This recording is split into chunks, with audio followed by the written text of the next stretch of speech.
I hope the year 2024 finally goes down in history as the time we finally hit peak woke and then started to decline, right? The year that DEI, CRT, affirmative action, all of course died the miserable death they deserved, okay? But of course, you still have those hangers on. You still have those rabid leftists who believe in all of this garbage. And that, of course, is what we're going to see today displayed in spectacular fashion. But before we get into these clips, don't forget to like and comment on this video so we can break through the algorithms. Here we go. President Trump is appointing Darren Beattie to a top State Department role. I know many people remember who Darren Beattie is. He was fired in 2018 from being a speechwriter. He was speaking at a conference attended by white nationalists.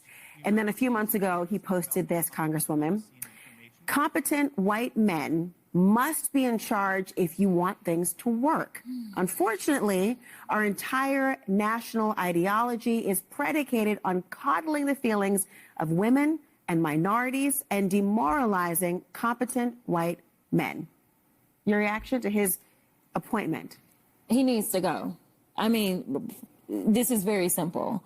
We right now have a white supremacist that is sitting in the White House. He is backed up by other white supremacists. And if you really want to know who the criminals are in this country, you can Google it. You don't have to trust me. But the people that commit 80% of the most violent crimes in this country are white supremacists. Yet for whatever reason, they sit and they serve at the pleasure of the president. They are the ones that were there on January 6th, tearing our democracy down physically. And now we have them tearing us down right here from within.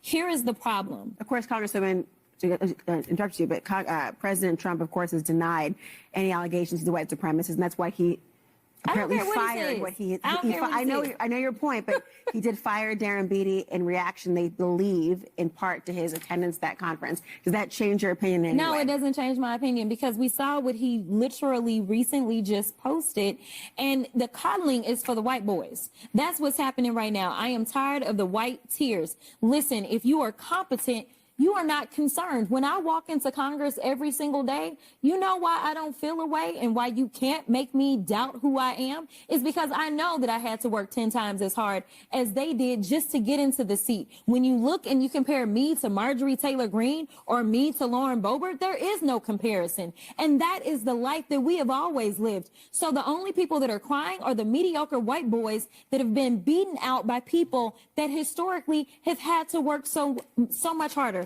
This is why they don't want us to have education. This is why they are trying to literally say we won't fund the HBCUs, because they know that if they've already gone after affirmative action and they're saying, you know what, don't allow them to come into, say, these PWIs, as we call them, don't allow them to come into these institutions. We know why they created the HBCUs in the first place. It was because they wouldn't allow us into the white institutions. And so now they're not allowing us in. And now they're saying, you know what, we're also going to defund the HBCUs. You know why? Because they don't want any more Kamala Harrises. They don't want any more Jasmine Crockett's. But I got news for them. I don't care what they do. We will fight to the end to make sure that we get our due. Because again, if you want to talk about the people that shouldn't be in this country, you probably need to look in the mirror, because the last time I checked, the Native Americans who some of ICE have been rounding up, or the Puerto Ricans who are absolutely Americans,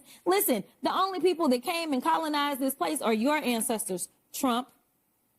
I'll note that the Beattie position is for the acting undersecretary for public diplomacy and public affairs, a key role in helping to shape U.S. messaging abroad related to counterterrorism and violent extremism.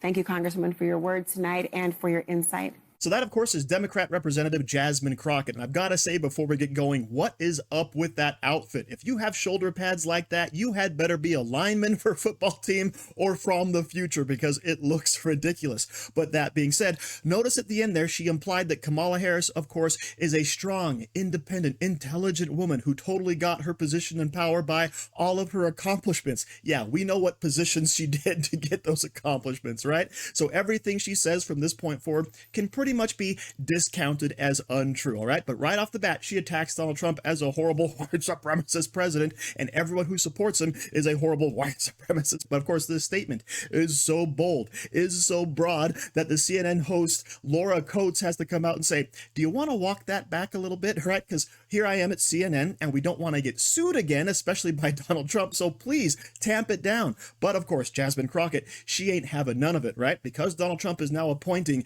this Darren Beattie fellow, right, who, by the way, was fired back in 2018 for giving a speech at the H.L. Mencken Club, and this speech was attended by Richard Spencer, who actually is a white supremacist, right? But it wasn't to that group. He just happened to be there. And by the way, Jasmine Crockett, Richard Spencer actually supported Joe Biden for president in 2020. So think about that before you start making all of your racist accusations, okay? Now, what do I know about Darren Beattie? Not that much, but I can pretty much guarantee that if CNN and Jasmine Crockett is out here calling him a racist, pretty much 100% he's not.